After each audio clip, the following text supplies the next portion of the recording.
আজকে পনিরের একটা নতুন রেসিপি খুব ইজি তোমাদের সঙ্গে শেয়ার করব।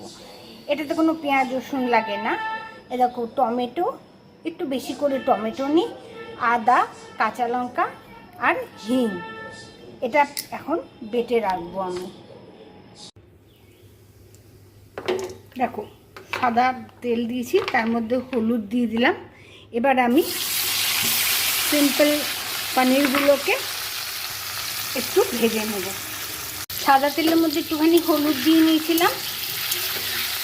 এমনি সিম্পল পনির, মালাই পনির নিয়েছি, একটুখানি নাড়িয়ে নেব জাস্ট রংটা একটু নেওয়ার জন্য, কারণ টাটকা পনির হলে খুব বেশি ভাজার কোনো দরকার হয় না।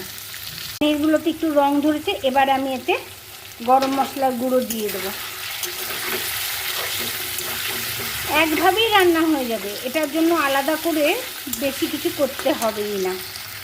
এবার আমি বেটে রাখা মশলাটা এর মধ্যে দিয়ে দেব।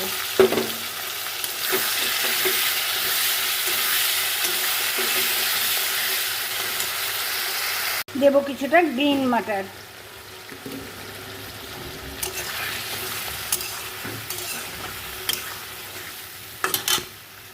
আমি তরকারির জন্য আলু একটু ভাপিয়ে রেখে দিয়েছি। এটার মধ্যে সামান্য নুনও দিয়ে দিয়েছিলাম, তাই তরকারিতে নুন দেওয়ার সময় কিন্তু আমাকে বুঝে দিতে হবে। স্বাদ মতো নুন দেবো, কারণ আমার কিন্তু আলুতে নুন দেওয়া আছে। নিজের পছন্দ মতো চিনি দেবো, তোমরা যে যার মতো দেবে, না চাইলে না দেবে। দেখো মশলা তেল ছাড়া শুরু করেছে। এবার আমি সেদ্ধ করে রাখা আলুটা দিয়ে দেবো।